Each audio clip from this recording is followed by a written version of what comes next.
Bonjour à toutes et à tous et bienvenue sur notre podcast Asian Echo. Nous sommes Diego. Et Mona, notre podcast, on parle de diaspora asiatique. Aujourd'hui, nous sommes avec Sandrine Rousseau et Anthony Hong. Bonjour à vous Bonjour deux. Anthony, Bonjour. Sandrine. Bonjour. Oui. Est-ce que vous pouvez vous présenter rapidement, peut-être Oui, bien Anthony sûr. d'abord? Je suis commissaire d'exposition indépendant. Je m'intéresse beaucoup à l'in situ et à l'interdisciplinarité dans l'art contemporain. Mes projets prennent souvent place dans des commerces et des services de proximité. En parallèle, je travaille au FRAC Île-de-France, le Fonds régional d'art contemporain, comme chargé de coordination administrative. Et par le passé, j'ai travaillé comme collaborateur d'élu à l'Assemblée nationale et à la mairie de Paris, spécialisé dans les politiques culturelles. Et Sandrine Rousseau, je suis députée sortante, puisque là, au moment où on enregistre, on est en pleine campagne après une dissolution. Et je suis par ailleurs économiste et députée de la 13e, du 13e arrondissement de Paris, de la 9e circonscription. Et j'espère que je serai réélue dans une semaine et demie maintenant. On aimerait parler aussi des habitantes et habitants dans des quartiers du 13e arrondissement. Il y a beaucoup de commerçants asiatiques dans ces quartiers. Est-ce que tu as fait un peu visite dans des boutiques où voilà, tu connais un peu le quartier Bien sûr, hein, déjà j'y habite. J'habite en plein cœur du 13e. Et par ailleurs, je suis en contact avec l'association des commerçants, avec l'ensemble des acteurs. Et j'essaye, autant qu'il est possible, parce qu'il y a énormément de commerces, autant qu'il est possible d'entrer dans chacun des commerces. Et voilà, c'est une histoire dans chaque commerce, en fait.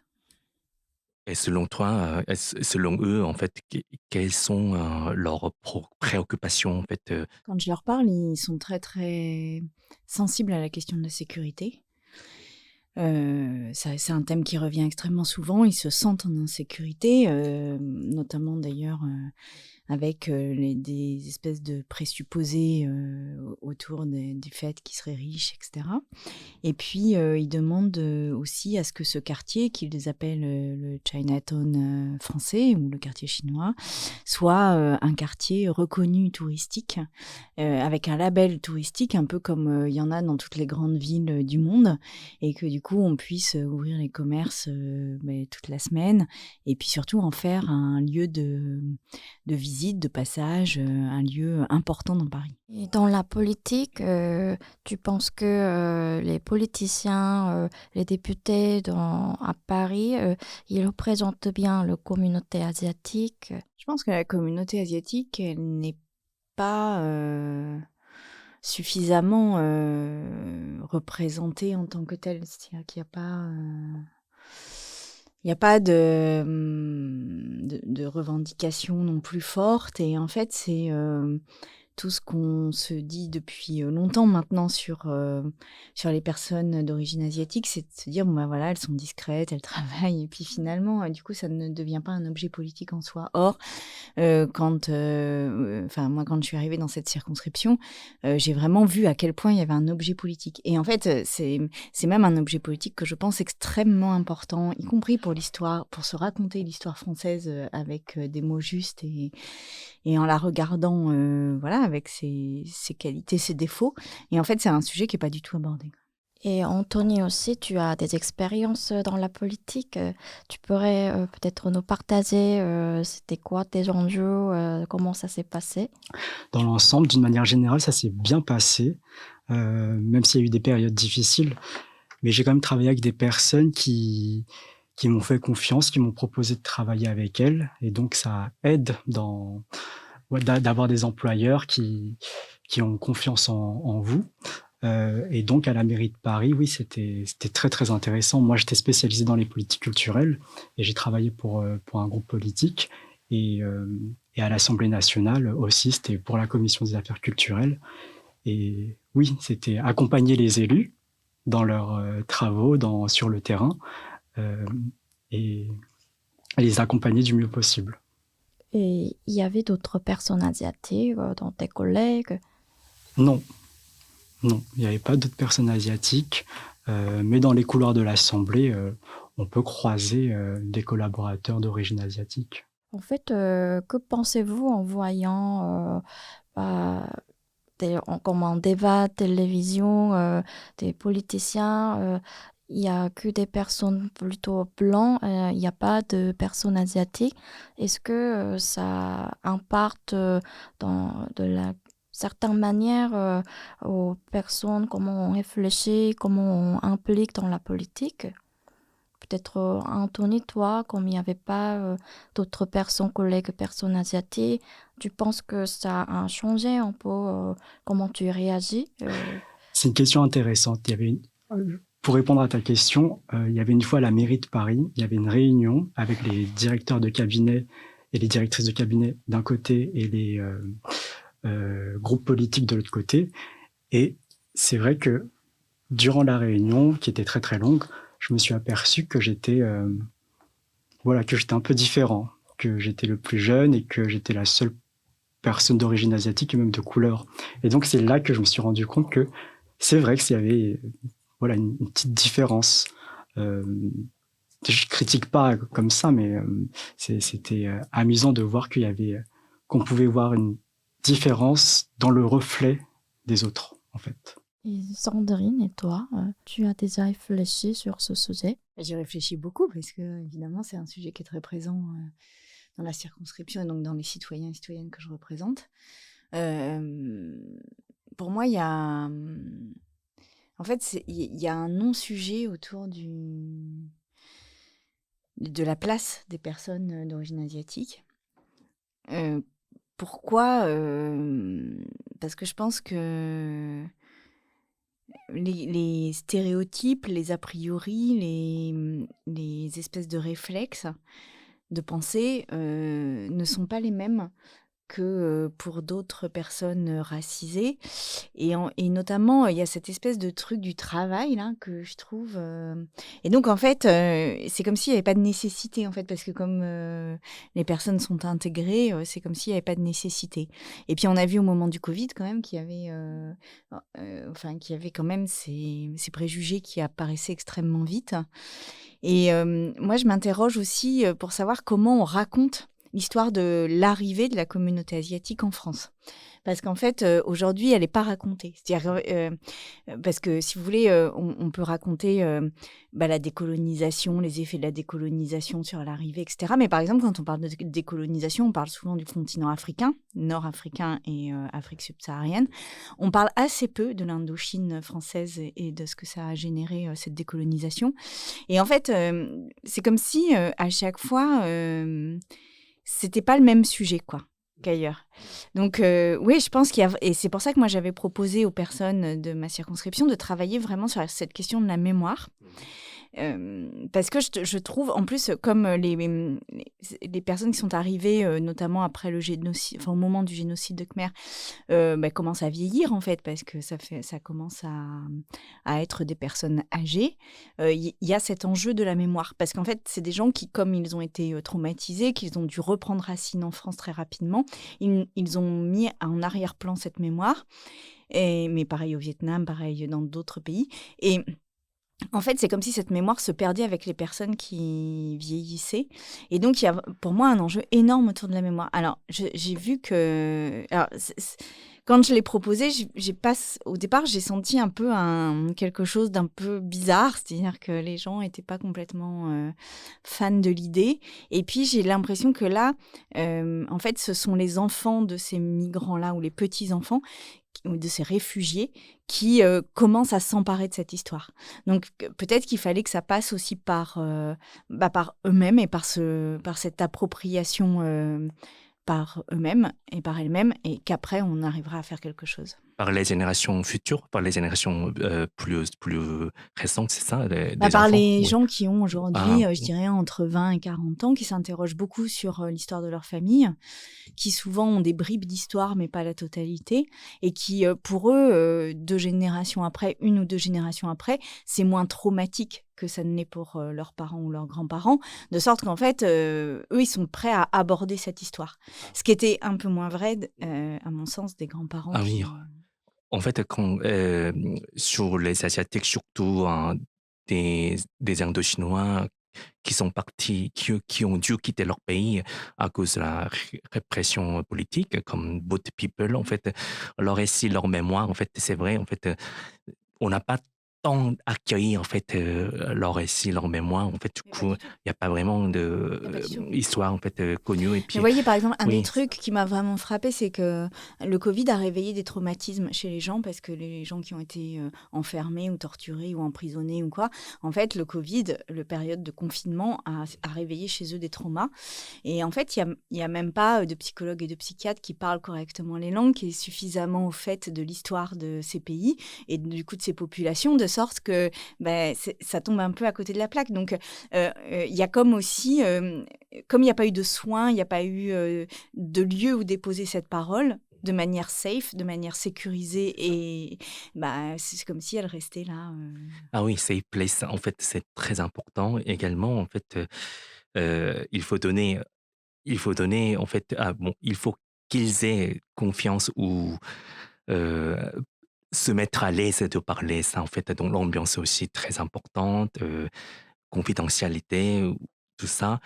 Euh, Ma question suivante pour toi, Sandrine, c'est surtout pour savoir, en fait, on dit que les Asiatiques, on les voit partout, mais on les voit aussi nulle part. C'est-à-dire, en fait, ils sont très bien nos voisins, nos commerçants, en fait, nos vendeurs au supermarché, nos voisins, et on se salue tout le temps, mais en même temps, dans les médias ou dans les places importantes, publiques, on les voit pas trop. Donc, du coup, cet aspect-là, invisibilité, en fait, j'aimerais bien aborder sur ce sujet-là. Est-ce que c'est lié aussi un peu, je sais pas, comme certains disent, c'est lié à la passivité de la communauté, ou c'est lié de manque de volonté je sais pas, des dirigeants politiques de la France parce il faudrait faire encore plus d'efforts pour qu'ils intègrent encore bien et pleinement en France. Quel est l'enjeu et qui doit être fait? Je pense que c'est un peu les deux, hein. À la fois, la politique française n'a pas voulu ni valoriser, ni entendre les parcours, ni en tirer des conséquences politiques, parce que je pense qu'un des sujets, par exemple, c'est aussi les liens avec les pays de la zone. C'est-à-dire quel lien on a. Moi, je suis vice-présidente du groupe d'amitié, enfin j'étais vice-présidente du groupe d'amitié franco-cambodgienne et franco-vietnamien. Bon, enfin, vous voyez, on ne sait pas, enfin, il n'y a pas, pardon, je recommence, mais les relations avec ces pays ne sont pas empreintes de l'histoire particulière de ces pays et du rôle qu'a joué la France dans l'histoire de ces pays. C'est comme si, finalement, la France n'avait pas eu un rôle, non pas direct peut-être, mais au moins dans les temps qui ont précédé la survenue d'événements, de changements politiques, etc. Donc ça, c'est la première chose. Et puis moi, je pense, et en tous les cas, c'est ce que j'ai observé, et peut-être que, et vous allez me dire d'ailleurs, peut-être que je me trompe, mais j'ai quand même l'impression que les personnes qui sont arrivées en étant réfugiées en France sont des personnes qui sont arrivées sans idée de repartir, et en coupant vraiment le lien avec le pays, parce que quelque chose s'était cassé avec ce pays, ils ont vécu des choses si traumatisante qu'en fait, pour eux, c'était derrière eux. Ce pays, le pays dont ils venaient, était derrière eux, au moins pour une partie d'entre eux. De sorte que leur priorité, la priorité des personnes, a été de s'implanter en France, de prendre racine en France et de faire en sorte que leurs enfants, leurs petits-enfants aient une vie qui soit totalement fondue dans la population française. Et ça, je pense que ça a empêché une prise en compte en tant que communauté des problématiques spécifiques, en fait. C'est-à-dire que comme il fallait vraiment, vraiment s'intégrer et vraiment, vraiment... parce qu'il n'y avait pas de retour possible, il n'y avait pas de ticket retour, en fait, c'était ça l'urgence, et on parlerait de nous après, en fait. Enfin, voilà. Oui. Et par rapport à l'invisibilité, et je pense qu'il y a un lien peut-être avec la peur en tant que femme asiatique. C'est ce que je me suis posé ces questions avec les Asiatiques, surtout les femmes asiatiques. Je pense qu'il y a un côté, on peut ignorer, on peut ne pas écouter parce que ça va rien changer en fait. Peut-être Sandrine, tu es une femme, je vois bien ta présence dans toutes les situations en fait. Donc, est-ce que tu as une réflexion sur ça? Est-ce que tu penses que il est vrai que cette présence et être respectée en tant qu'une personne, il faut devenir quelque chose qui donne la peur aux autorités? Et j'ai l'impression que, par exemple, en ce qui concerne les femmes asiatiques, il y a vraiment des préjugés de l'ordre de la docilité, de l'ordre de la modestie, de l'effacement, ce qui fait que c'est pareil, elles sont passées au travers de beaucoup de politiques publiques. Et je prends par exemple l'exemple de la santé. Moi, je suis très frappée du fait que en fait, il n'y a pas eu, alors qu'il y a eu des efforts pour aller vers d'autres communautés, voilà, qui ont pensé éloigner des soins. Et donc, on a fait des travaux pour aller vers.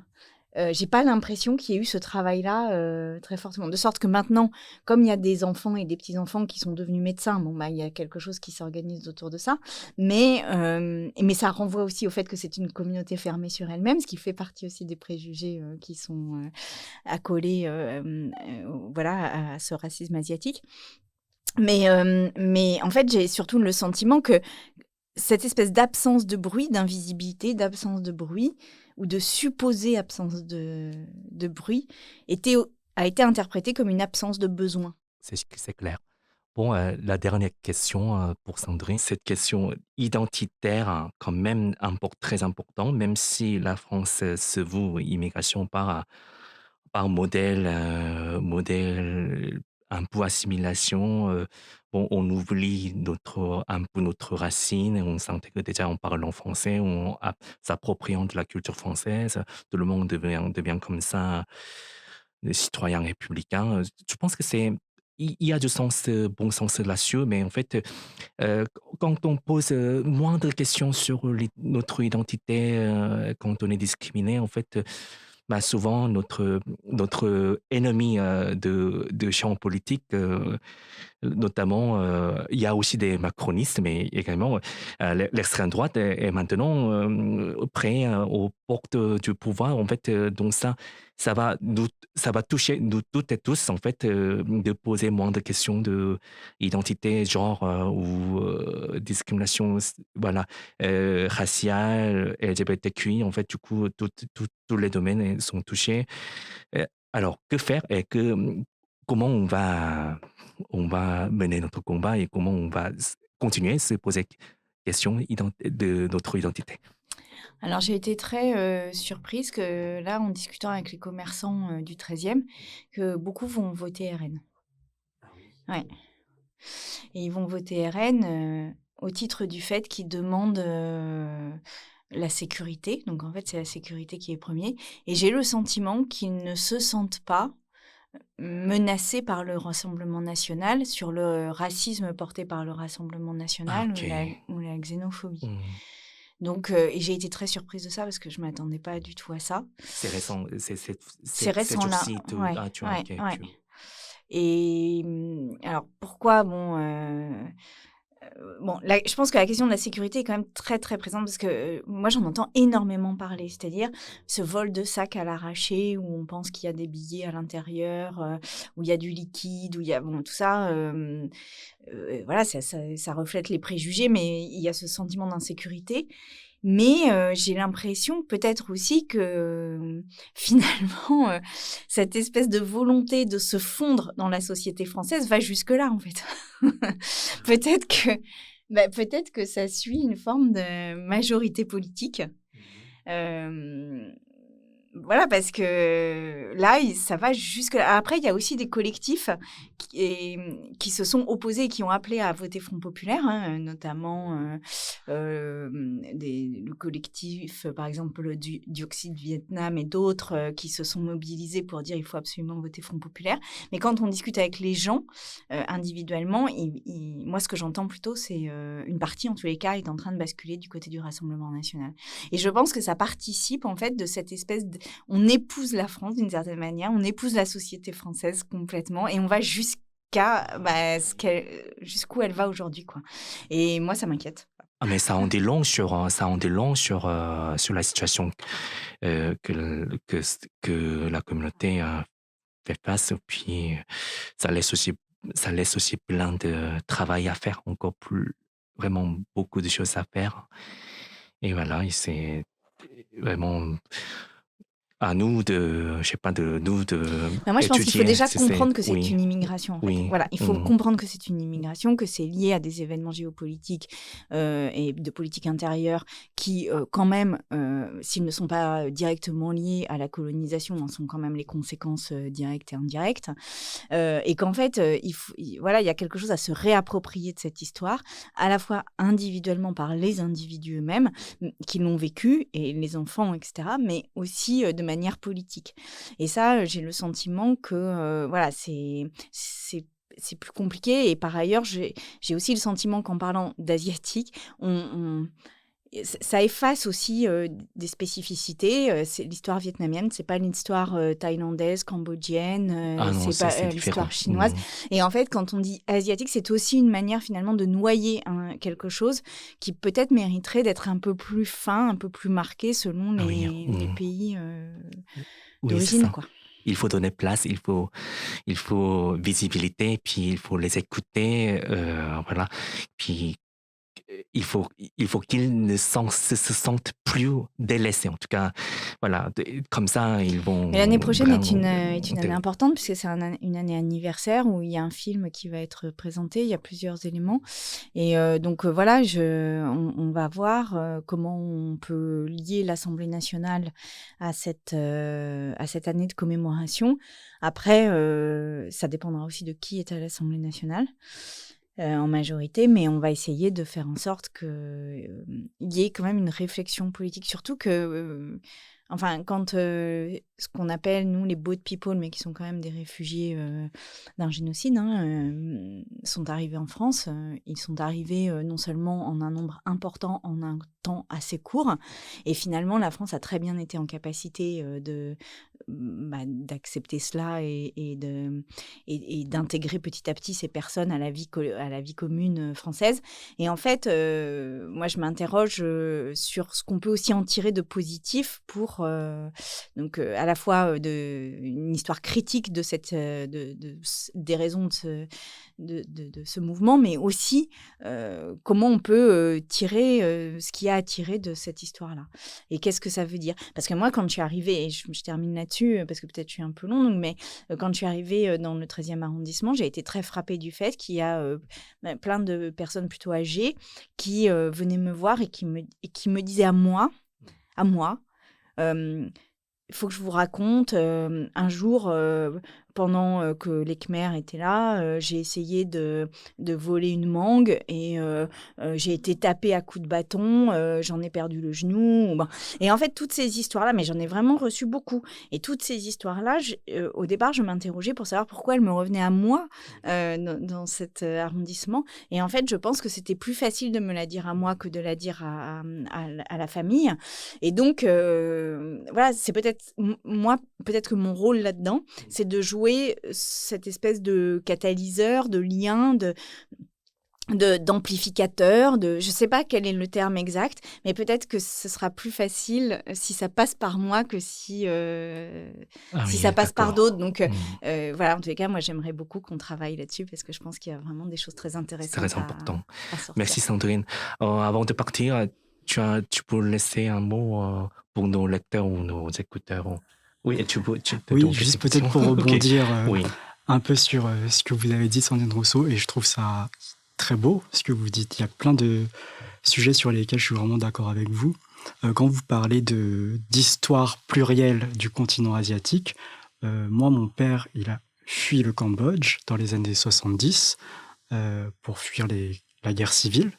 Et ma mère, elle, c'est une autre histoire qui a quitté la Chine dans les années 90. Et ils se sont rencontrés en France, à Paris, et je suis né. Mais donc, il y a ce mélange aussi des cultures asiatiques qui existent aussi, et c'est très précieux de garder cette mémoire. Et parce que ça serait très dommage de voir toutes ces histoires, toutes ces mémoires, toutes ces expériences s'effacer et disparaître dans l'air. Et donc, il y a quelque chose, oui, de cet ordre de la visibilité de ces histoires plurielles qui sont à conserver. Et vous avez dit un truc, quelque chose de très intéressant sur la deuxième génération. C'est-à-dire que, donc, vous avez parlé des enfants de personnes, de réfugiés politiques. Et oui, je pense qu'il y a un retour aux sources des enfants. Il y a ce travail de recherche sur les origines, parce qu'on se sent français. Quand on est deuxième génération, on se sent français, mais il y a ce mystère qui plane autour de l'histoire de ses parents. Et il y a ce retour dans les lectures qu'on peut faire, dans les voyages qu'on peut faire aussi, dans les projets qu'on mène. Et donc, c'est vrai qu'il y a cette chose à faire. Et après, je voudrais aussi rebondir sur la question de la sécurité, qui est, c'est vrai, enfin, un sujet pour les personnes d'origine asiatique.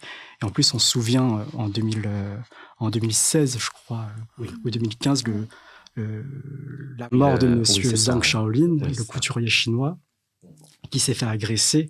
On lui a volé son sac et il est mort de ses blessures.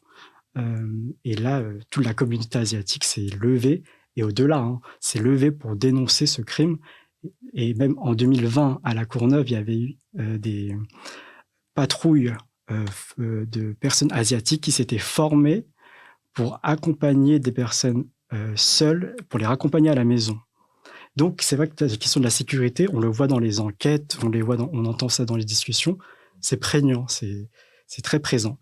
Et ensuite, les conséquences, elles sont malheureuses dans le vote de certaines personnes.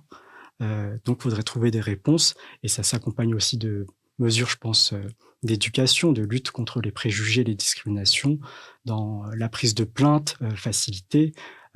Enfin, il y a plein de mesures, j'ai l'impression, à mettre en place pour endiguer ce problème. Mais ça, j'en ai parlé avec le commissariat du 13e arrondissement qui mène quand même un travail très en lien avec notamment l'association des commerçants du 13e, etc. Donc, ça existe. Mais c'est vrai qu'il y a une peur vraiment très, très forte et je pense très ancrée. Voilà, et je pense qu'il va falloir qu'on s'y attelle vraiment parce que sinon, ça va prendre le dessus surtout. Oui, par rapport à la peur, c'est vrai, même dans les transports communs et dans les rues, c'est vrai, je sens souvent la peur. Et même dans une situation sécurisée avec les gens, même je connais, et parfois je suis intimidée automatiquement, même s'ils n'ont rien fait. Et peut-être, on interprète ça souvent parce que je viens de la culture asiatique qui demande d'être discret, tout ça. Mais je sais que c'est pas que ça parce que, en fait, en Corée, j'avais un caractère plutôt extravagant. J'avais pas hésité, mais dès que j'habite en France, maintenant ça fait 11 ans, donc mon caractère a été changé. Du coup, maintenant j'hésite, je me contrôle moi-même et souvent et je peux pas trouver ma place pour parler. Donc ça rebondit ce que je voulais parler avec toi aussi. En tant que femme, du coup moi je suis encore une fois asiatique. Et, aussi, je suis petite, du coup, comment, Ça, moi aussi. comment je peux réagir quand je suis intimidée comme ça Déjà, j'ai envie de te dire, il faut surtout pas que tu sois, que tu te restreignes. C'est-à-dire, si tu étais extravertie, extravagante, comme tu dis, en Corée, il faut que tu le sois aussi ici. Après, je rappelle quand même dans les consignes de sécurité, toutes simples, c'est que si, par exemple, vous vous sentez en difficulté, vous pouvez vous mettre contre une personne que vous sentez sécurisante.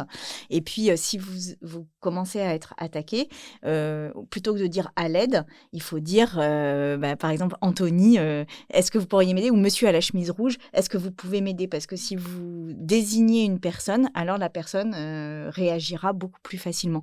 Donc en fait, c'est des trucs tout simples, mais si vous vous sentez en insécurité dans le métro, soit vous vous collez à d'autres personnes, soit vous dites, eh bien, monsieur avec le t-shirt bleu, est-ce que vous pourriez venir? Je me sens pas bien. Et en fait, vraiment, tous les tests ont montré déjà que quand vous dites ça, les gens le font. C'est-à-dire que spontanément, les gens le font. Et deux, que ça arrête en général absolument toutes les situations d'insécurité où vraiment, ça n'est que exceptionnellement que ça ne suffit pas, quoi. Avec les gens un peu conservateurs, en fait, parfois, si je rentre dans leur attente comme une femme asiatique discrète, nanana, et bah, je pense qu'ils me laissent un espace plutôt confortable. Oui, Mais bien sûr, mais bien sûr. Tu dois tuer les clichés, en fait. Mais absolument. Non, mais ça, c'est très important comme question. Mais en tant que femme non asiatique, on a la même problématique là-dessus, évidemment très amplifiée en ce qui vous concerne, je n'ai pas de doute, mais c'est le même ressort, je dirais. C'est que moi, si je suis une femme telle qu'on attend que je sois une femme, j'ai aucun problème. C'est quand je me revendique féministe, quand je pose des revendications, quand je dis stop aux violences sexuelles, alors là, on m'attaque et on m'attaque parfois très férocement. Donc en fait, oui, sortir du rôle, sortir de l'assignation, c'est évidemment une mise en danger de la personne. Mais en tous les cas, ce que je peux dire pour moi-même, parce que je ne me permettrai pas de donner un conseil, c'est que c'est aussi quelque chose de très libérateur. C'est-à-dire qu'on est enfin soi-même et on peut regarder les gens en face. Voilà. Merci beaucoup, Sandrine. Merci beaucoup. Et c'était ravi. Merci, Et si on Sandrine. peut travailler ensemble sur cette question de la mémoire par l'art, parce que je pense que ça peut être un médiateur important et intéressant pour le faire. Avec plaisir, merci. Merci beaucoup. Merci beaucoup. Et donc, comme Sandrine, elle a parlé des mémoires, tout, et Anthony, en tant que commissaire d'indépendant, je sais que tu as déjà fait plusieurs expositions, tu as invité des artistes, tout ça. Est-ce que tu pourrais nous partager tes projets curatoriaux? Je peux vous parler de l'exposition Réminiscence qui a pris place dans l'atelier de couture de mes parents. J'ai adoré faire cette exposition avec deux artistes qui s'appellent Marc Daovanari, qui est lauréat du prix Fortet de la région Île-de-France, et Jade Marchandeau. Et on a travaillé ensemble sur un projet dans l'atelier de couture de mes parents, donc. Et voilà, ça tournait autour des souvenirs d'enfance, mais aussi des souvenirs liés au peuple auquel ils étaient reliés. Et donc, il y avait un travail sur la mémoire d'Asie du Sud-Est et une mémoire sur la Tunisie. Et donc, voilà, il y a plusieurs œuvres qui se sont installées dans l'atelier de couture et qui ont travaillé sur cette question de la mémoire. Tu as organisé ces expositions pas dans des lieux institutionnels White Cube et tu as toujours sélectionné des lieux un peu particuliers. Oui, exactement. Moi, j'aime bien l'in situ. J'aime bien travailler sur l'in situ en opposition relative avec le White Cube, parce que l'in situ, quand on investit des commerces ou des services de proximité, il y a toujours des clients. Et donc, l'art apparaît par surprise dans la vie quotidienne du spectateur ou de la spectatrice. Et donc, il y a cette surprise qui intervient sans qu'on l'attende, c'est la définition. Et je trouve que c'est intéressant de voilà, mettre de l'art dans le quotidien sans qu'on l'attende des personnes. Moi, je suis complètement d'accord, je comprends ses intérêts aussi, parce que l'art in situ, l'art dans l'espace public, comme ça, on peut partager notre travail. avec les gens qui n'ont pas attendu de voir l'art contemporain, tout ça, je pense que c'est important et ça crée une relation avec l'œuvre et le public très poétique aussi. Oui, c'est vrai. Là, par exemple, pour l'exposition Réminiscence, il y avait plusieurs types de spectateurs, spectatrices. Il y avait d'abord les clients de mes parents qui pensaient venir faire réparer leurs vêtements et qui finalement se retrouvaient devant une exposition d'art. Il y avait aussi beaucoup de touristes qui étaient là parce que c'était dans le Marais et donc il y a beaucoup de touristes qui passent. Donc il y a toujours voilà, un mélange de personnes différentes qui viennent voilà, voir une exposition sans forcément le savoir. En grandissant, tu penses que ton environnement ou en tant que personne asiatique ou tout ça, tu penses que ça t'a influencé de travailler dans ce sens-là, partager l'art avec le public qui n'ont pas attendu de voir l'art et travailler avec les commerçants qui n'ont pas là pour en fait accueillir l'art, mais tu les as convaincus, tout ça. Est-ce que ça vient de tes expériences personnelles? Je pense que ça vient, oui, des expériences personnelles, ça vient des lectures, ça vient des rencontres avec les personnes. Et oui, je pense que ça influence vraiment beaucoup. Par exemple, moi, je viens de banlieue à l'origine. Je viens de La Courneuve. J'ai grandi plus de 20 ans à La Courneuve. Et il y avait cette question de l'accès à la culture pour les personnes les plus éloignées de la culture et de l'art. Et donc, je pense que ça m'a influencé dans la volonté de mettre de l'art pour tout le monde. Oui, je pense que le fait de...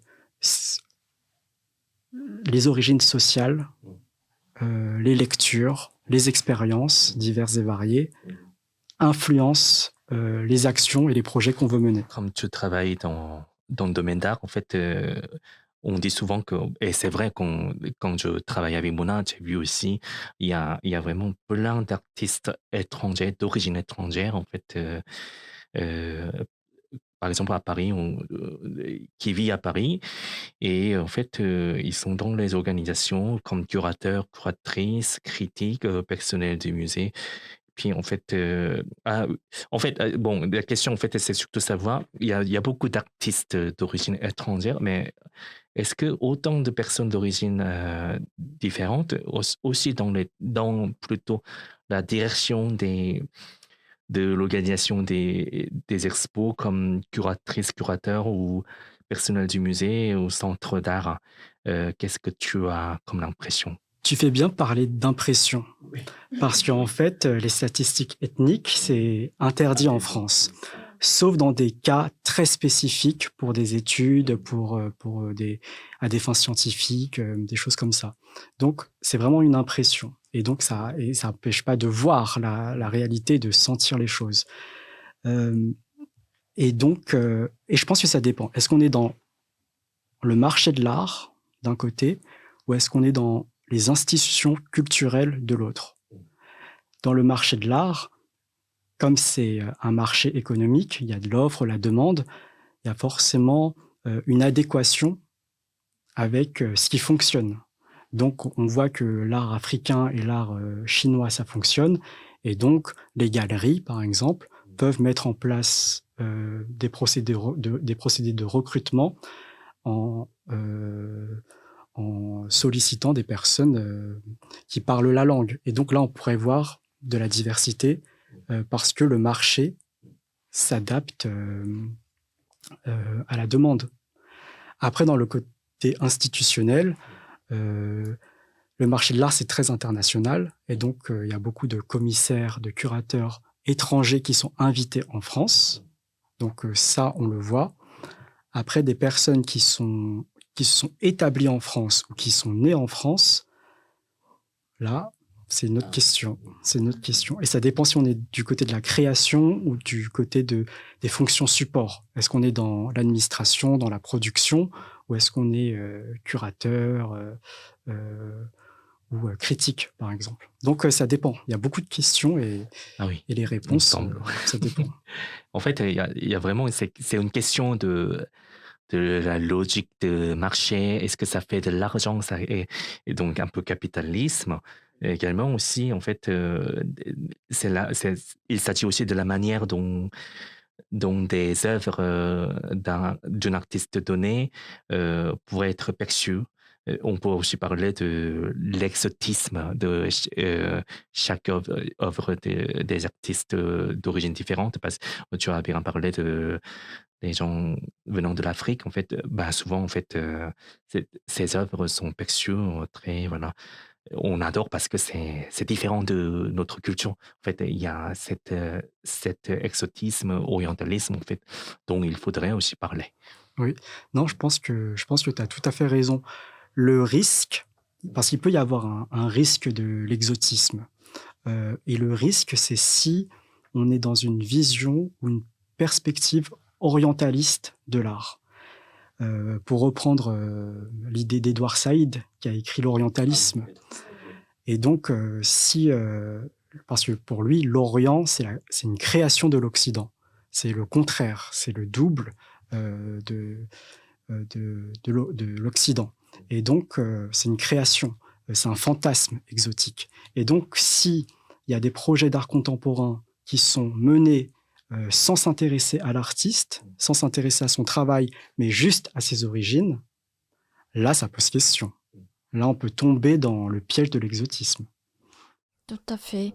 Et par rapport à Edward Said, l'orientalisme, je pense que ça parle pas mal de monde de l'art, bah, parce que cet orientalisme est limité jusqu'en un peu le Moyen-Orient, si je me permets.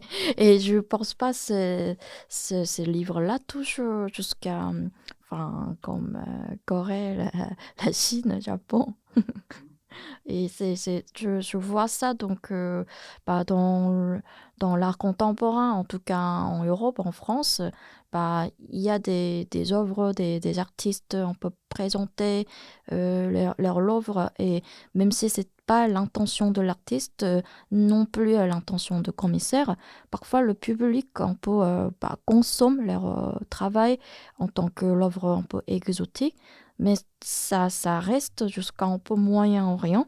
Et puis les œuvres, les artistes de bah, Extrême-Orient, là c'est encore une autre chose, j'ai l'impression. Toi aussi, ou qu'est-ce que t'en penses? Moi, il y a quelque chose qui m'intéresse beaucoup, c'est quand les artistes reprennent des motifs, entre guillemets, exotiques, et qui changent le discours. C'est-à-dire qu'ils reprennent des motifs, certains sujets, et ils les retournent. Par exemple, moi, la semaine dernière, j'ai rencontré un artiste qui s'appelle Reda Boussela, à la Cité internationale des arts de Montmartre. Et lui, ce qui est intéressant, j'ai discuté avec lui, c'est qu'il reprend certains codes, entre guillemets, exotiques, un dromadaire, un palmier, Anubis, donc le dieu égyptien. Et donc, il prend ces sujets qu'on peut voir comme exotiques et il les transforme à travers une mise en scène. Et donc, il renverse le discours, en fait. Et ça, c'est intéressant. C'est intéressant quand il y a une réflexion sur ces codes-là. Il y a aussi une question, en fait, parce que les artistes d'origine pas non européens, et donc comme on doit vivre avec ces clichés, bah, du coup les difficultés, tout ça, ça nous fait intéresser ces questions. Donc parfois on travaille avec les clichés, parfois on travaille bah, avec la décolonisation, tout ça. Et donc il y a aussi une autre voie. On en a marre d'entendre de ça. Pourquoi ils parlent que ça? En plus, ça représente pas la réalité, tout ça. Et donc, en fait, comme moi je vis en tant qu'artiste étranger en France, c'est vrai, il y a certains sujets que je ne parlerais pas si je restais en Corée. Mais Ah oui. maintenant, je suis en face, je confronte, donc je peux pas ne pas penser à ce sujet-là. Il y a une œuvre que toi, tu as créée, que moi, je trouve magnifique. C'est Made in Orientalism. Pour de Moi vrai, aussi, je trouve ça mais c'est magnifique. très intéressant. C'est-à-dire que tu reprends les codes, le Made in China, mais que tu transformes en Made in Orientalism, que tu prends et que tu renverses parce que tu es confronté à des difficultés, à des stéréotypes ici en France. Et donc, reprendre des choses, des symboles que la société impose aux personnes asiatiques et que toi, tu les renverses à travers une transformation artistique.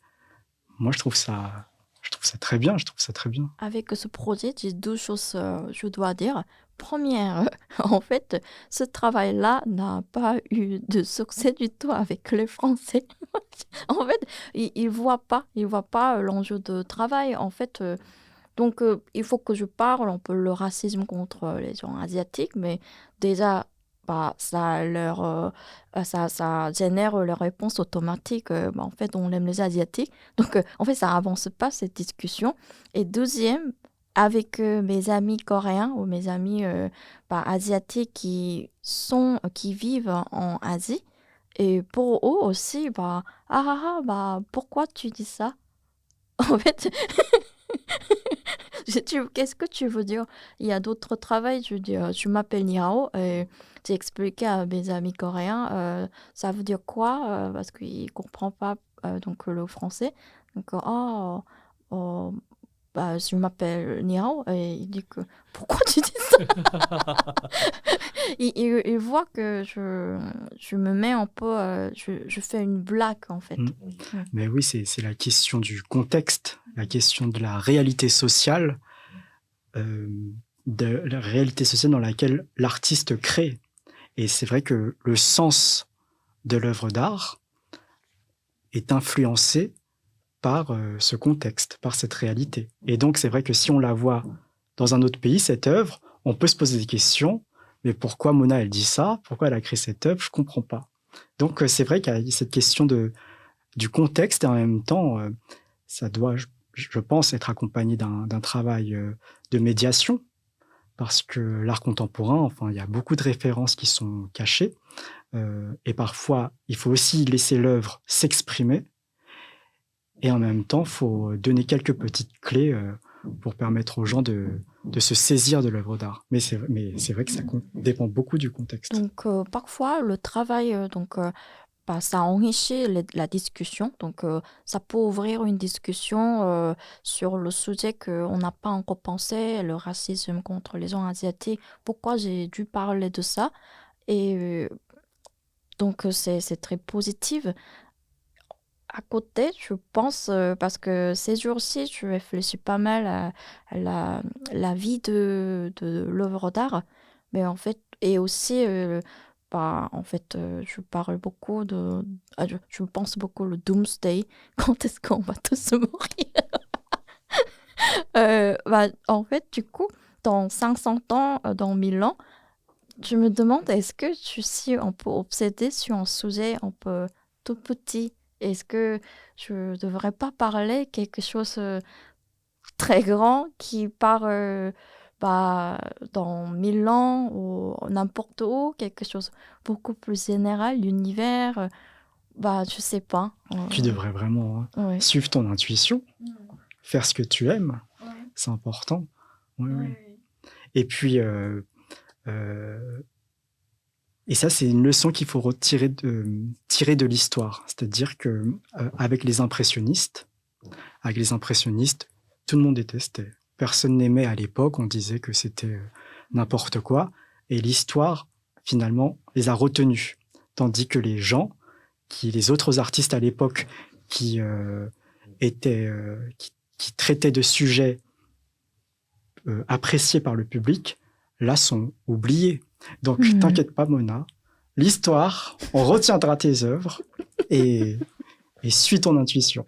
J'aimerais bien rebondir en fait sur ce que vous disiez et puis vous revenir vers vous les deux. Une question très amusante peut-être. Parce que souvent, j'ai l'impression que les critiques d'art ont trop de pouvoir en fait dans le domaine d'art. En fait, ce sont les artistes qui font parler de leur vie en fait en faisant les œuvres. Bon, donc en fait, le sujet dans le domaine d'art, c'est d'abord, je pense que sont les artistes. Mais en fait, souvent les critiques d'art, en fait, je sais pas, ils ont forcément quelque chose à dire hein, sur les œuvres. Hein,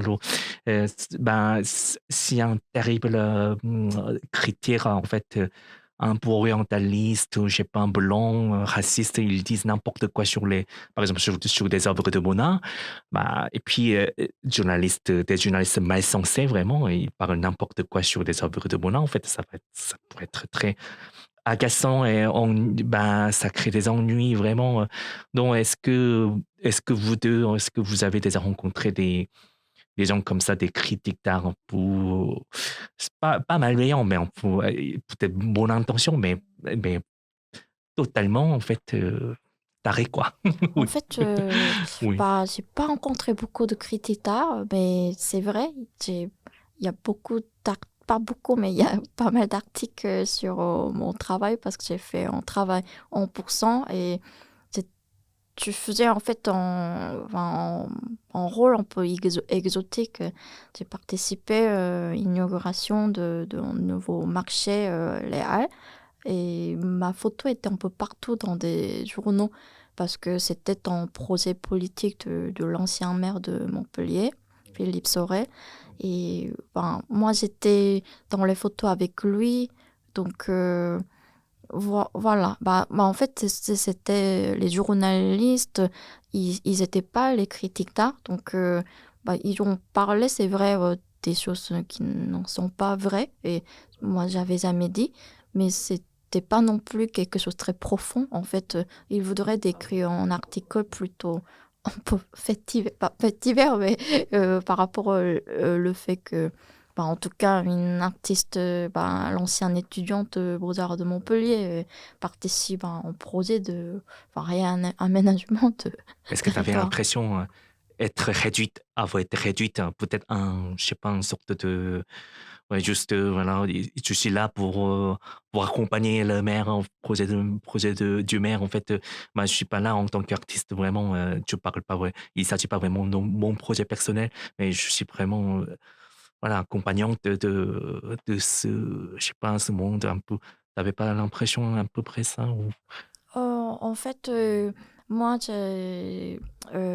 j'avais beaucoup de confiance de ce projet parce que j'ai passé beaucoup de temps de réfléchir tout ça. Donc, moi, ça me paraît pas en fait surprise qu'ils ont choisi mon projet.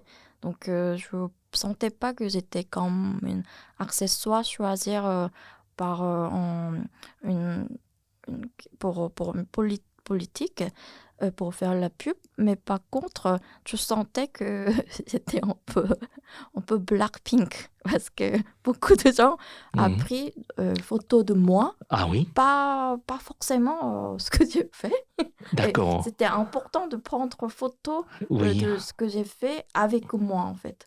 Donc, je Ah, me suis dit, c'est-à-dire? ah, ok, ce que j'ai fait, je pense que c'est bien, mais en fait, moi aussi, j'ai peut-être. Ah, mais c'est c'est qu'est-ce qu'en penses-tu, Anthony? Vraiment, oui, ça, c'est incroyable. Mmh. Oui, c'est incroyable. Mmh. Et c'est vrai, je rejoins ce que tu dis, les journalistes, les critiques d'art ont beaucoup de force en France. Et en même temps, quand on parle de la presse, on parle de quatrième pouvoir. Après le pouvoir exécutif, législatif, judiciaire, on dit que la presse, c'est un pouvoir, c'est le quatrième pouvoir. Et je pense que aussi, c'est en lien avec l'histoire, les critiques littéraires ou les critiques d'art, comme Diderot, Baudelaire, qui ont écrit sur l'art. On a toujours aimé ça. On a beaucoup aimé leurs critiques, qu'elles soient acerbes, négatives ou positives. Donc, on aime les critiques, c'est une tradition. Euh, euh, Au musée d'Orsay, il y avait une exposition que j'ai adorée, c'était une exposition sur Joris Karl Huysmans. Et Huysmans était critique d'art, et il a détruit des œuvres d'art en disant mais c'est du n'importe quoi, c'est moche, elle est mal dessinée, les proportions sont pas bien, etc., etc. Donc, mais les gens aiment ça, on trouve ça intéressant. Et c'est vrai que leur influence, elle est grande. leur influence, elle est grande. Et parfois, certains critiques, ou quand ils ne sont pas critiques, mais journalistes qui parlent d'art, on ne voit pas trop pourquoi ils disent ça. Moi, en 2015, j'ai été médiateur pour l'exposition Anish Kapoor. Vous savez, l'œuvre d'Anish Kapoor est le Dirty Corner. L'œuvre, elle a été quand même vandalisée plusieurs fois. Des tags antisémites, des propos royalistes, des jets de peinture. Et là, les restaurations, enfin, elles sont impossibles parce qu'en fait, comme c'est de l'acier rouillé, dès qu'on enlève la peinture, ça se voit. Et donc, il y avait une chaîne télé qui était venue pour couvrir les vêtements et qui nous a demandé notre avis, nous les médiateurs. Oui, mais en fait, qu'est-ce qui se passe? C'est quoi le sens de l'œuvre? On leur a dit. 2 heures plus tard, on a écouté l'émission, tout le contraire de ce qu'on a dit.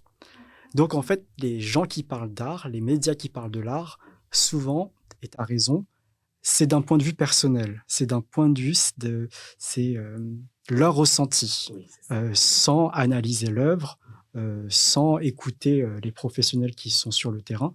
Et donc, il y a cet aspect très étrange, en fait. Donc, c'est tellement important de bien communiquer, en fait. Oui, c'est oui, ça. absolument. Et donc, on peut dire presque n'importe quoi sur une œuvre d'art, tu vois. Enfin, Ouais, et en fait, ça prend aussi beaucoup de temps de connaître toutes les histoires derrière de l'œuvre d'art. Et peut-être ils n'ont pas forcément de temps. Oui, et parce que, après, je tiens à dire quand même que l'interprétation du spectateur ou de la spectatrice, ou du visiteur, enfin voilà, elle est primordiale. C'est important de laisser la liberté à la personne qui regarde le tableau ou l'œuvre d'interpréter. Mais après, quand on interprète, il faut s'appuyer quand même sur des données. Parce que sinon, c'est juste un ressenti. Tu trouves que ça dépend de qui sont le public? Ils voient différemment la même œuvre? Bah, ça dépend. Donc, il y a une tendance par rapport à la classe sociale et aussi leur origine. Est-ce qu'il y a une tendance où certaines personnes s'intéressent plus au nom? Il y a de ça. Et en même temps, il y a des artistes qui laissent une totale liberté d'interprétation de leurs œuvres d'art. Donc, si c'est très ouvert, c'est très ouvert. Mais on s'aperçoit qu'il y a beaucoup d'œuvres quand même qui sont très référencées, qui souhaitent exprimer une idée particulière, sans l'imposer aux gens. Mais oui, moi je vois que les interprétations, en tant que médiateur, quand j'étais médiateur, les gens qui me donnaient leur interprétation, chaque interprétation est juste dans le ressenti. Après, est-ce que ça correspond à ce que souhaitait l'artiste?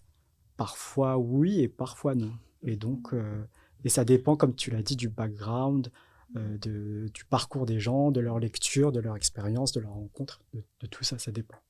J'aimerais on peut aborder spontanément sur le sujet que, avec Diego et moi, on a parlé une fois sur une youtubeuse Manti.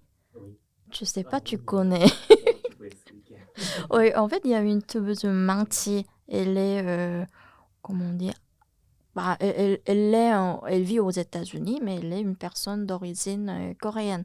Elle est primo-arrivant, je crois. Donc, elle a un accent très fort coréen quand elle parle en anglais.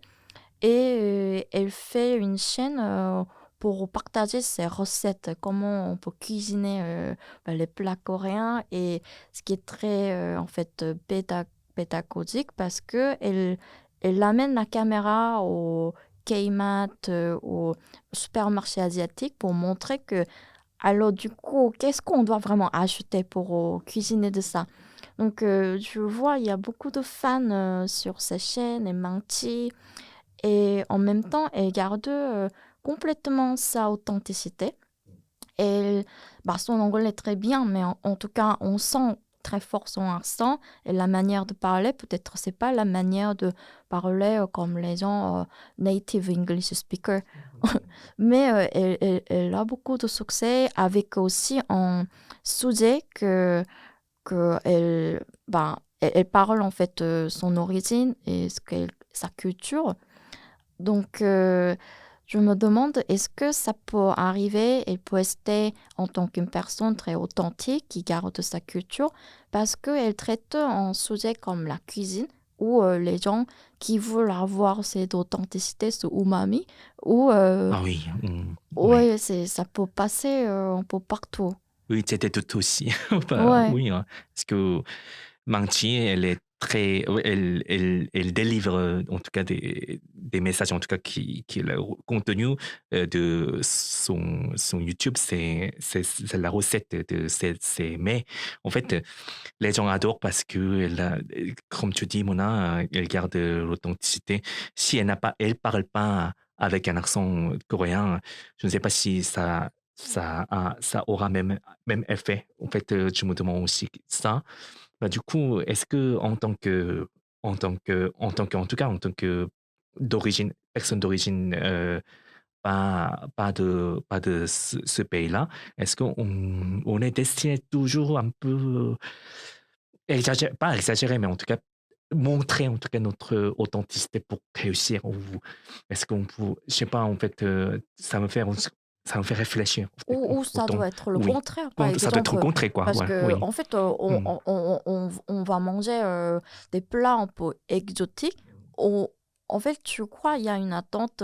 On veut qu'une personne exotique cuisine. En fait, si en français blanc cuisine ce plat-là, en fait, on croit un peu moins. Du coup, il y a ça. Donc, c'est pour ça peut-être Menti a eu beaucoup de succès. Mais j'ai l'impression aussi que ça marche pas comme ça partout. Par exemple, peut-être la politique, Non, peut-être dans c'est d'autres domaines, non. Parce que d'autres on domaines. doit, ça dépend des domaines, on doit abandonner complètement notre C'est racine ça. pour En fait, assimiler, être assimiler vraiment complètement. français pour réussir.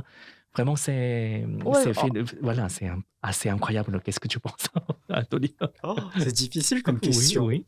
oui, c'est très Bon, délicat. C'est C'est pour très ça on a délicat. discuté pendant 2 heures. pendant des heures à ça. Je sais pas.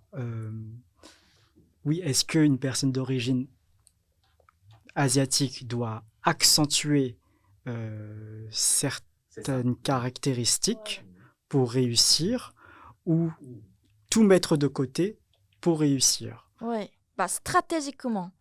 Stratégiquement. Parce qu'on a qu'une seule vie. Oui, c'est ça, mais on ne demande pas simplement. Ça aurait été plus simple si On a plusieurs vies. on nous demandait simplement fais-le uniquement, voilà. Oublie ta racine, fais comme les Français font.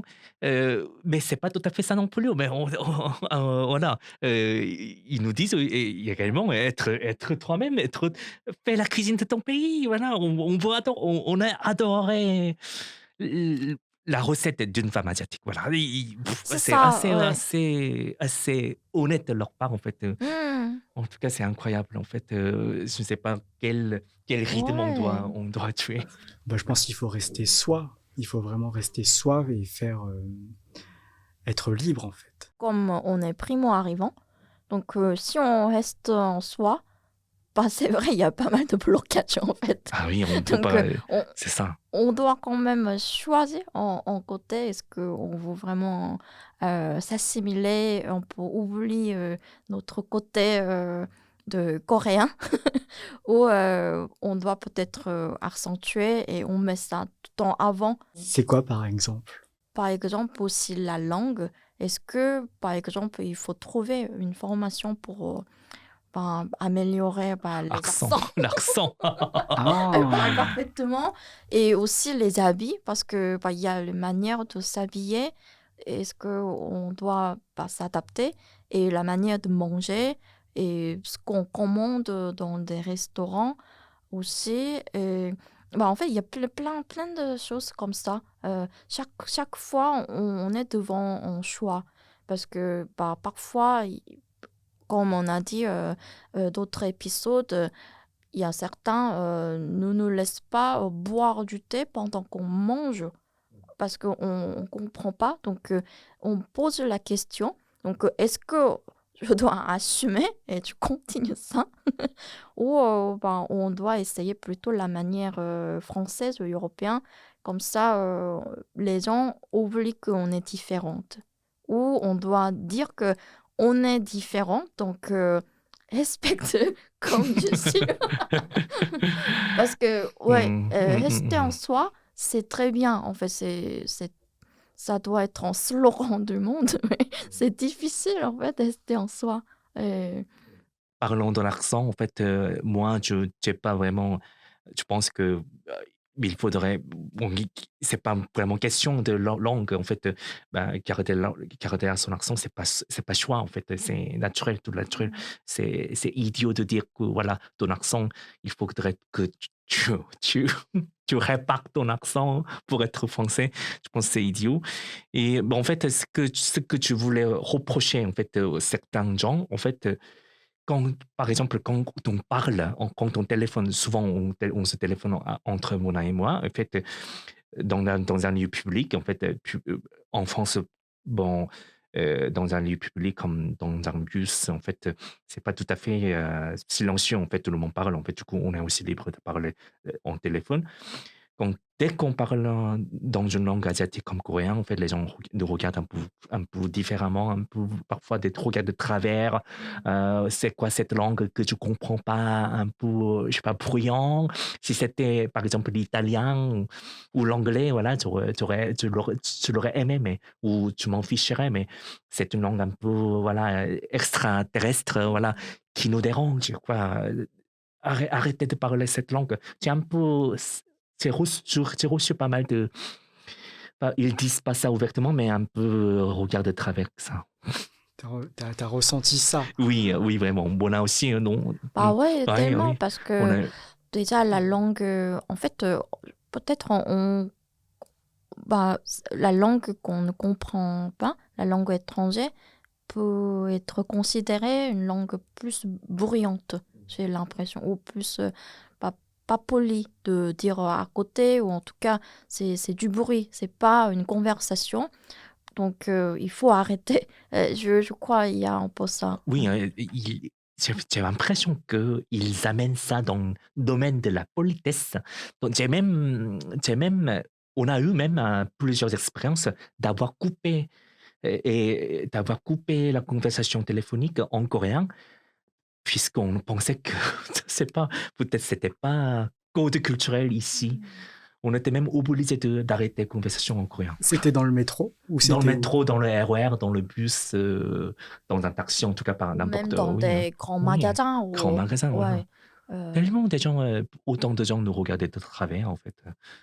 Moi, je Ouais. pense que même si, alors peut-être que j'ai tort, hein, mais je pense que si ça avait été une personne française qui parlait, ou pas française, mais une personne qui parlait français, je pense que ça dérange aussi.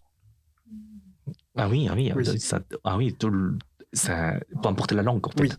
Hmm. Enfin, peut-être que pour certaines personnes, il y Oui. a la langue, le fait que la langue soit différente, que ça gêne. Mais en fait, je pense que le fait de parler dans le métro ou dans des lieux publics, ça gêne certaines personnes, forcément. Que ça Ah oui, soit du oui, tu vois chinois, ce que du tu veux dire. coréen ou du français ouais. ou de l'espagnol. Mm. C'est pareil au restaurant. Au restaurant, quand il y a une table à côté qui parle très fort ou qui parle voilà, de sujets, etc., très personnels, que ce soit du français ou du chinois ou n'importe quelle autre langue, les personnes se retournent, font la grimace pour en fait signifier parle moins fort ou qu'est-ce que tu dis. Donc en fait, je pense que même le français, ça peut gêner certaines et beaucoup de personnes en fait. Oui, déjà dans un lieu public, Ouais, voilà, on n'est pas très silencieux, comme par ouais. exemple, comme dans un pays comme au Japon, etc. Mm. Et en France, surtout, c'est Mm. très bruyant, en fait. Ouais. Moi, dans le Mm. métro, quand il y a des personnes qui Oui. parlent fort au téléphone, même en français, les gens regardent cette personne avec un regard un peu, voilà, comme ça. Mm. Euh, Mm. donc, Pourquoi on a l'impression que forcément, quand on parle coréen, les gens Peut-être sont un peu on a trop intimidés, peut-être. conscience Oui. en soi, peut-être. Peut-être ça peut arriver à n'importe qui, mais je sais pas. Peut-être, comme j'ai dit tout à l'heure avec Sandrine, je sais pas, mais je suis souvent intimidée en Oui, France. Du coup, intimidé, c'est ça, ça oui. me fait regarder moi-même. Mm. Est-ce que j'ai pas fait quelque chose de bizarre? C'est pour Oui, ça bêtise, oui. on me regarde. Du coup, avec cette manière de penser, peut-être pour nous amener de penser, ah, parce que j'ai parlé coréen, donc on me regarde un peu bizarrement. Donc ça peut être ça. Mais je pense que c'est pas seulement l'impression, parce que c'est vrai, c'est vrai. C'est Et vrai c'est aussi. le problème, et tu peux pas être une personne Ah non, blanche, donc non mais tu peux pas comparer. Ça on n'était c'est. pas tranquille. En fait, on ne laissait pas tranquille. On a aussi eu des expériences assez dérangeantes. Quand on réfléchit, en fait, il y a des gens qui ont entendu notre conversation en coréen téléphonique. Souvent, nous ont demandé quelle langue vous parliez.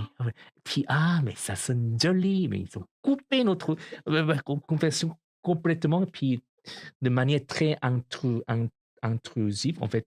Et puis voilà.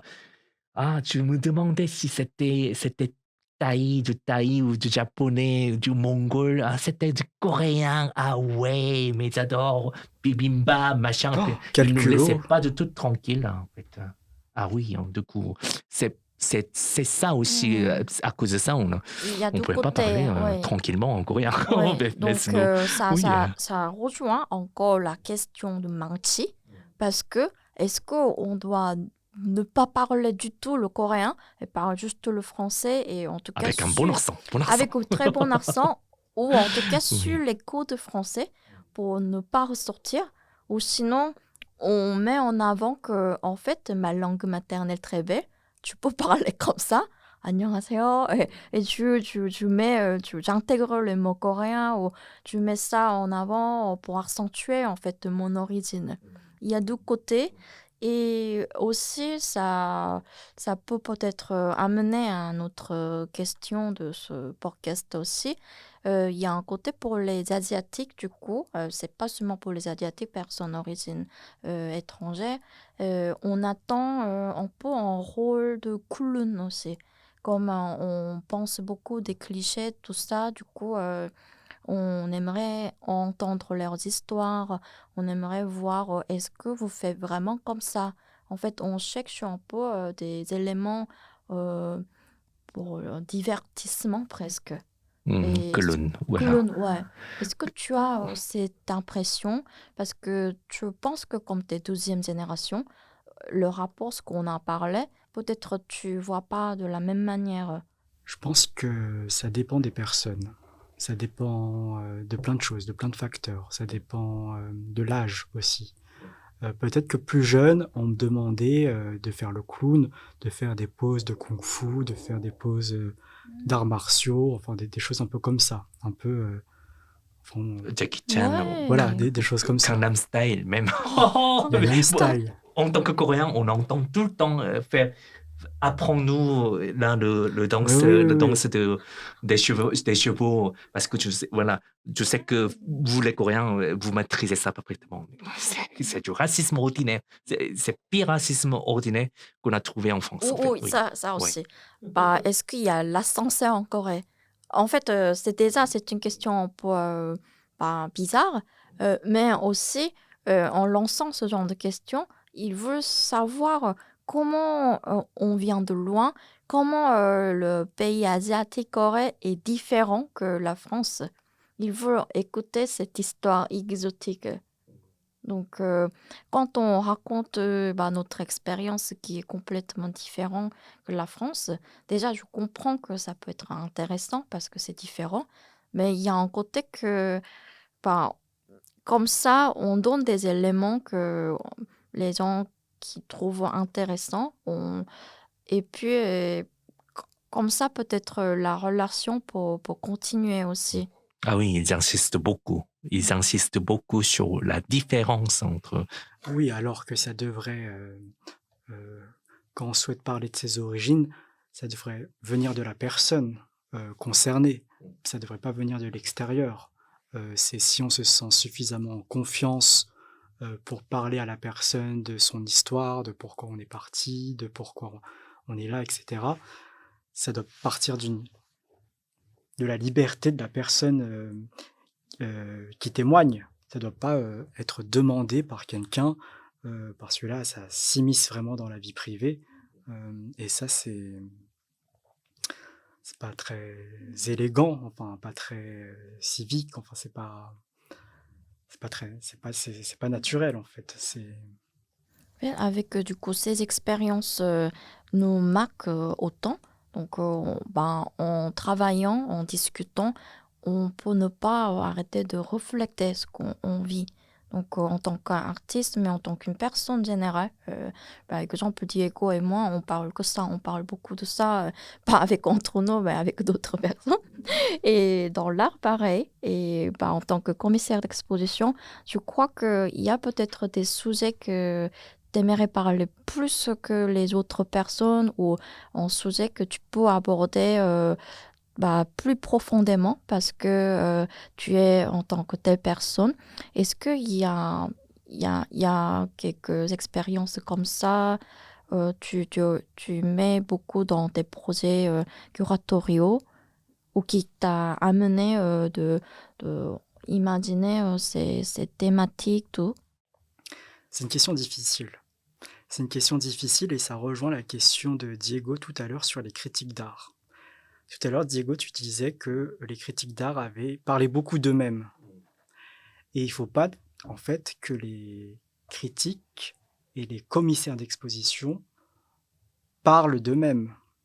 Ils doivent d'abord accompagner les artistes. Et donc valoriser les artistes. Mais c'est vrai que les critiques d'art ou les commissaires d'exposition ont aussi des intérêts particuliers, ont une individualité, il y a certains sujets qu'ils souhaitent traiter. Et donc, il y a un équilibre à trouver entre valoriser les artistes et traiter des sujets qui tiennent à cœur. Et moi, par exemple, dans les expositions que j'ai pu faire, là, récemment, il y avait une exposition que j'ai réalisée avec 2 artistes, Johan Aka et Andrea Guterres, qui s'intitulait Le susurrement des murs. Et en fait, il était question des murs dans la vie, des murs invisibles et invisibles, des murs physiques et psychologiques qui se dressent autour de nous. Et donc, voilà, cette question des blocages, des remparts, des choses qu'on peut traverser, c'est un sujet qui m'intéresse. Parce que dans la société, on a tous des blocages. Il y a tous des murs qu'on se fait dans la tête qui sont difficiles à franchir. Et donc, par des biais un peu comme ça, sur des thématiques, on peut essayer d'exprimer des choses et des intérêts personnels. Mais il faut quand même que on respecte l'artiste, l'œuvre d'art et ses créations et son sens. Ah oui, tout à fait. Oui. Et donc, maintenant, donc, tu travailles au FRAC et à côté, du coup, tu prépares ton projet. Oui, et je trouve ça intéressant de pouvoir à la fois avoir des missions administratives, des missions en lien avec les finances, l'administration, les ressources humaines au FRAC Île-de-France, et à côté, en indépendant, développer des projets artistiques. Et ça me permet en fait d'allier des compétences à la fois de gestionnaire et de projet artistique. Ça, je trouve que c'est intéressant quand même d'avoir cette double casquette. Pour raconter en tes prochains projets. Oui, là, il y a un projet qui est en cours de réflexion. C'est un projet sur des œuvres miniatures, des œuvres toutes petites. Et ça, c'est un projet que je voulais faire depuis longtemps pour en fait changer le regard sur les dimensions, sur les œuvres d'art. Et donc, on a l'habitude de voir en fait des œuvres d'art très, très grandes sur des dans des white cubes. Et là, le fait de changer d'échelle, de regarder de toutes petites œuvres d'art, je pense que c'est aussi un engagement du regard et qui en fait interroge la manière dont on voit le monde. Et donc, voilà. Ah oui, c'est excellent, hein, ça. Ça change de prisme, totalement. Exactement. Donc, Oui. tu vas présenter les œuvres miniatures toujours dans l'espace pas non white cube. Oui, pas dans un white cube, et là encore en recherche d'un lieu qui pourrait accueillir ce projet. Mais voilà, changer de lieu et proposer ce projet aux personnes qui viendront visiter. Oui, On on aimerait sera... y participer aussi. Ouais, Oui. on va visiter Oui. donc l'exposition. Maintenant, j'apprends beaucoup de choses. C'est pas la même piste que les artistes, en fait. Et toi, ton travail aussi, Mona, il interroge la question du regard, parce que ton travail, il est à la fois dans le monde numérique, il est aussi dans le monde public, dans l'espace public. Donc, tu joues dans différentes dimensions. Et ça, c'est très intéressant ce que tu proposes, tu vois, des choses à la fois gigantesques, avec des panneaux colorés, ou des choses plus petites. Et donc ça, je trouve ça intéressant aussi. Ça, c'est mon sujet très, très important. Moi, j'ai étudié la philo en Corée et mon professeur, il a fait la philosophie, socio-philosophie et il était une personne handicapée. Donc, il a beaucoup, beaucoup appris, en fait, le féminisme parce que c'est quelque chose qui peut changer le regard de comment on perçoit. Donc, le regard de... Ça, c'était le vrai sujet, la perception et toute sa subjectivité, oui. C'est pour ça quand j'ai réalisé des courts-métrages à Séoul, et j'ai absolument insisté, il faut filmer avec un point de vue première personne. On ne voit pas le sujet, tout le monde doit devenir sujet et suivre une perception de quelqu'un d'autre. Ça, c'est important, ça m'intéresse beaucoup. C'est pour ça on a démarré ce projet podcast aussi, parce qu'on est tellement curieux avec Diego et moi. On aimerait en fait voir le monde à travers tes yeux. C'est pour ça on invite aussi Sandrine. Oui, c'est ça. On veut vraiment diversifier des sujets. Par exemple, on a aussi parlé de notre sensation devant le miroir. En fait, oui, c'est ça. Ouais, ouais. Là, on arrive à aborder cette question chaque fois avec nos invités, en fait. N'est-ce pas, Mona? Oui. Généralement, moi, je regarde pas beaucoup le miroir. Je sais pas, moi, j'oublie. J'ai pas de temps, je porte pas le miroir tout le temps. Et c'est vrai, la majorité de personnes, je vois, ils sont les Européens, les Blancs. Donc, je suis toujours consciente, je suis asiatique, mais en fait, j'oublie en même temps comment je ressemble. Et au milieu du journée, dans la journée, j'oublie complètement comment mon visage il est. Et par hasard, le reflet de vitrine, magasin, en fait, je vois mon visage, il y a un choc. Oui, c'est ça. Tu te surprends. Oui. Ouais. Ça me fait bondir, en fait. Aussi, ah merde, je sais pas. Je suis différent ici. Toi aussi, Diego, ouais. Puis, autre élément très, très, très marrant, en fait, quand on écoute la musique classique ou la musique d'ABBA, par exemple. ABBA, c'est vraiment un révélateur, en fait, la musique d'ABBA. En fait, quand j'étais en Corée, en fait, j'écoutais tout le temps la musique d'ABBA et j'étais très content d'écouter parce que personne n'écoutait ABBA là-bas. Puis j'en avais marre de la musique coréenne, en fait. Mais ici, tu n'écoutes que la musique coréenne. En fait, il y a vraiment une sensation, voilà. Ça peut être le proverbe, l'herbe est toujours verte ailleurs, mais en fait, ça ne se résume pas juste à ça. peut-être il y a plus de choses oui, sur cette expérience avec la musique tabac parce qu'à un moment on en a marre d'entendre musique tabac ou de Queen en France parce que tout le temps on écoute ça, on entend ça. Mais On a c'est un marre, peu la on musique de ouais. clôture de la soirée. Je ne supporte pas cette ambiance. Ah non, mais vraiment, mais en même temps, Dès que quelqu'un met ces musiques, je dois oui, me barrer. c'est ça, C'est mais fini. c'est ça, c'est terrible cette musique, mais en même temps, cette musique, à un moment donné, en fait, Parce que c'est une oui, c'est musique ça. pour faire une ambiance un peu We Oui, Are the World, oui, on oui, est oui, oui. ensemble. Mais en fait, tu ne fais pas Non, partie de non, ça. tu fais pas partie Il de ça faut non que je plus, non. pars. Oui, exactement. Et toi, tu aimes Oui. ABBA et Queen? Oui, j'aime beaucoup. J'aime beaucoup, mais c'est pas ce que j'écoute tous les soirs. Ouais, c'est ça. C'est vrai que Non, Queen et c'est vrai. ABBA, on écoute ça, oui, en soirée, c'est en fond au restaurant quand même. Et par rapport à la miroir, est-ce que tu vois tu, tu, Tu vois ce que on- Je veut vois dire, tout oui. à ouais, fait. tu Oui. vois? Je vois tout à fait. Mais en fait, moi, je me sens pas asiatique, en fait. Je me vois pas asiatique, Hmm, vous voyez? Oui, C'est, je comprends ça aussi. je me sens moi, ouais. je me sens humain. C'est quelque chose de cet ordre-là. Je me sens moi. Et en fait, j'ai un peu répondu d'une certaine manière à cette question du miroir tout à l'heure quand il y avait Sandrine Rousseau.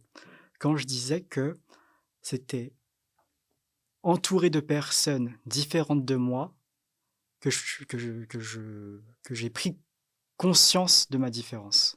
C'est-à-dire que là, à la mairie de Paris, il y avait donc les directeurs et directrices de cabinet d'un côté et les secrétaires généraux de groupes politiques de l'autre côté. Et ça, c'était en 2018. Et j'ai vu voilà, les gens autour de moi et je me suis dit la question, ah, je suis différent. Ah, j'ai une Ah oui, c'est différence. très important. En fait. Donc c'est le Oui. reflet. Ouais, c'est ça. On se voit, on prend conscience de sa différence dans le reflet des autres. Pas dans le miroir, mais dans le reflet des autres. Mais quand on les a pas, quand on est tout seul, par exemple, on n'a pas ça, en fait. C'est pour ça, en fait, je ne sais pas si c'est lié à ces questions-là, mais en fait, Mona et moi, on adorait quand on était confinés, en fait, pendant le Covid, parce que, bon, en fait, déjà, le gouvernement a fait un peu de geste d'avoir donné un peu de fonds pour subvenir aux besoins des gens. Mais également, en fait, on n'avait pas à faire face aux gens qui nous forcent de voir notre différence, en fait. Du coup, j'étais très gamin À l'aise, à en l'aise, fait, très à l'aise la complètement, maison. oui, Ouais. à la maison.